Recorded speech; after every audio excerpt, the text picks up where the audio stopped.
Oh, you're all dressed up, Queen. Where you going? Yeah. Go for walkies. Come on, let's go. Right, well, we better go then. Let's mosey.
Enjoy living in Derbyshire? How did I come to live up here then? You had a little fall and I got rushed into hospital down Royal Glamorgan, and then me and Nina had a chat and decided that if you wanted to, you could come and live up here, and you said, yeah, I'd like that. And so we moved you up here, lock, stock and barrel. Yeah. Never look back. Oh no, old Bryn would be... That's my boy. I'm glad you enjoy it though. Lovely.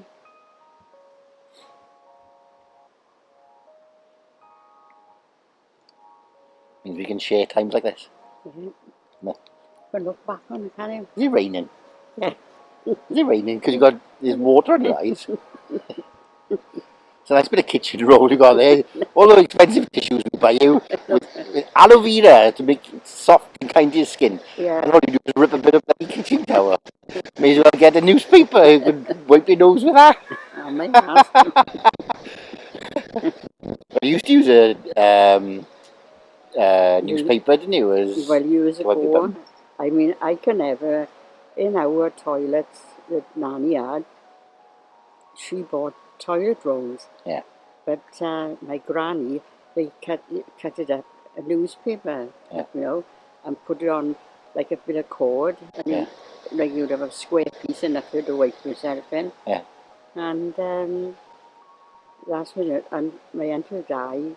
He had cancer of the bowel, and my father swore that he was wiping himself in, and that caused that. I doubt it. Yeah. I doubt it. My father, he never had it. My mother bought proper toilet rolls, you know. I was very privileged being brought up here. You're very lucky to have proper toilet roll to wipe your ass with. Yeah. and good food. Yeah. Yeah.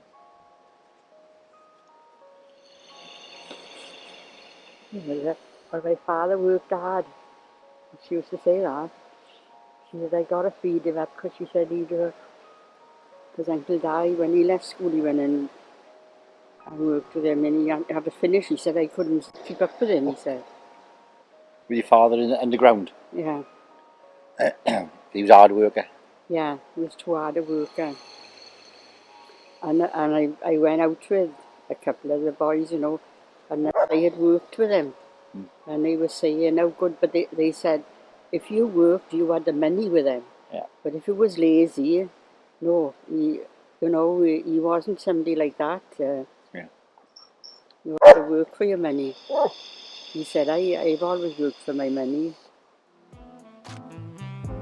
Fair enough, isn't it? Yeah.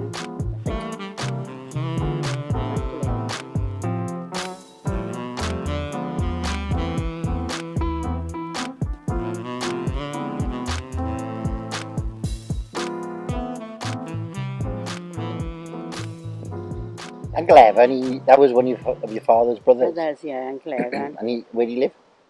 Bristol. And when we went to pay him a visit, and he said, well, your father, he said your father was different than me and I. He said your father knew everybody, and he would, when we were out, he'd talk to anybody, he would, you know. Because Auntie Mary used to say, his sister, she said your father said he'd give the shirt off his back. If somebody came to the door, and he'd ask him in, and there was always a meal of food. And she said, with the clothes, she said, we're taking things from there. And did people do that then? Yeah, in those days. And that was before he married your mother? Yeah. Well, you used to get more people knocking on the doors years ago. Yeah. Can you remember that? Oh, I can remember Tramps, you know, the Graig Hospital. Yeah. It was the workhouse years ago when I was little, and it was converted into an hospital. But I can remember them going there, and they could have a night's kip and a breakfast, and they'd be walking above the top, and God knows where they'd go then. You know, and sometimes they'd knock people's doors about for anything to give, but always something in our house. Did you ask him to do work, or would you just give him something? Just give them something. And they'd be on their way then down to Llantrisant. There were some nice people there. And you say, God knows what happened to their life. No, that's it. He said, I never ever asked anybody, you know. Not everybody was like you, though, were they? Welcome into people knocking on the door like that? No. But it was more frequent. Yeah. Yeah. There was no NHS or... No. Well, I suppose the NHS was young then, was it? When would that have been? When you were a kid? When in I was the 30s? Yeah. When was it in the 30s it came to that? No, the NHS was 72 years ago. So that's 48. So there was no NHS when you were a kid? No. No. You were born, what year were you born? 27. Yeah. So you were 21 when the NHS started. Yeah. And I worked in the hospital. And there was no social security? No. You didn't have any of that kind of benefits or anything like that, did you? No benefits? You had to work? Well, I don't know, because my father always worked. Yeah. Never... Well, Daddy's father didn't always work. Okay. Did he have benefit on the dole or anything like that? Oh, yeah. He was always on the dole. Yeah, but it...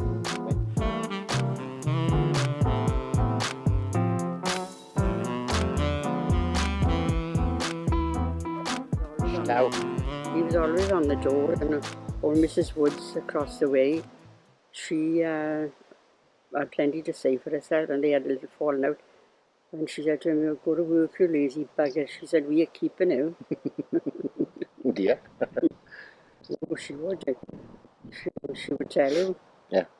She wouldn't, because well, I used to say to Daddy, if ever you was lazy and was on the door, I'd put you out. I said, I wouldn't want to. You had to lay down the law. Yeah. These are the rules of our marriage. Yeah, that's right. Yeah.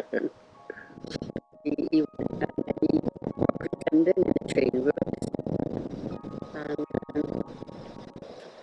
he got redundant, and I said, well, I can get you a job, but he said, I will have to be living up here, I can tell it. And I said, will it be all right to come back up here to live, ma'am? Yeah, of course it will, she said. But Mrs. Woods told me after Nanny Major was in hospital, and she said that she put the fault on your parents. Should it's they both have had him up there? I said, they never. I said, my mother and father didn't have nothing to do with it. Just I getting a said, job. they chose, what am I looking for now? You chose to move. We chose to do it, you know. So you were living with Pop Major and... Yeah, Papa and Nanny Major. then. We were, and... How long did you live with them for then? for a couple of months. After you got married? After we got married, and I came home on a Friday, and I used to open my pay packet and give them, what money they asked for. And when I done that in the beginning, I said, look, I said, if it's not enough, if things are going up, because I said, I've never handled money, I said. And I said, you've got to tell me. Well, we come home this Friday, and I had to have change with the money I give him. And the old man said, he said, how do you expect you to give him change with the bloody money you to give her? Oh, well, me, I blew my top. I said, look, I said, what did I say to you? And Daddy said, what did I say to you when you come here? If it's not enough, that's it. He said, no, he said, you've got to make a bloody row. He said, that's you two all over. And when we were, that night, on a Friday night, that night we went up to my mother's. And where was that then? Up in Kellen. And I used to do my hair there, and I was upstairs to roll my hair in a dressing table. You could sit in the middle of it, you know. And she goes, "What have you been crying for?" I said, "Oh, I haven't." "Yes, you have." "What have you been crying for?" she said. And I told her then. And she said, if you were not satisfied there, she said, you come home, she said, let Bryn do what he liked. But she said, you have never been brought up like that, you haven't, Gwynfryd. And then that was when then offered Daddy a job working for the electric board then. He said, I can get you a job on the electric board, but he said, you've got to live in the district you are. And Mrs. Woods said, should they put the fault? I said, my mother and father had nothing at all to do with it. Yeah. I said, it's we chose that, I said. And but they'd say lies, you know. Well, there we are. That's the way it goes sometimes, isn't it? Yeah, that's right. All different. But Daddy didn't have an happy bringing up, if you know what I mean.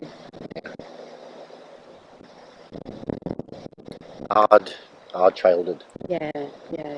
Because I remember we went up to Auntie Lucy's for our honeymoon. Because she'd been down and spent a week down in South Wales, and she said, we were talking about getting married. She said, when you get married, Gwynfryd, she said, she'd let me know, and she said, come up to me and that'll be a wedding present. And we went up to her, and when it was, she used to do a lot of soul for people, you know, make things. And she said, you're going to live, why are you going to live with Kate? And I said, well, I didn't mind it because I had to walk up that little stadium from work, and it was dark, and I was frightened. Yeah. And in Ponty's only walk up the hill, and that. So I didn't mind living in Ponty, but it made our life a misery. Yeah. A misery. That's sad, isn't it? There we are. Sometimes you have sad points in life, and other times you have happy. I wouldn't have changed him, Daddy, for the world. No. I wouldn't have. Because we had him, and he was... And Linda. Well, Linda first. Mine, we used to go down there. Once on a day down there, once a week. We'd go early in the morning, and then Dad would come home from work and have his tea, and he'd come down, and then he'd bring us home then. He would. And he was Daddy was good. Yeah. And when I had you there in the night, he would, no, you stay in bed. You got him all day. Yeah. He's hard work. Good as gold. So you stay in bed, because I know you must be bloody knackered. And it wasn't a problem at all. When I used to go out in Tinant and this, what was it? I can't remember this lady's name now, but she knew Nanny well. She said, Gwynville, should I to think about you? And she'd be to think, oh, if Ollie May was here, she'd go crackers over that little boy.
Enjoyed my walk, and now I feel like I sit down now. Thank you very much for taking me, and I feel like a drink now. I'm gonna go in the room now, take my shoes off.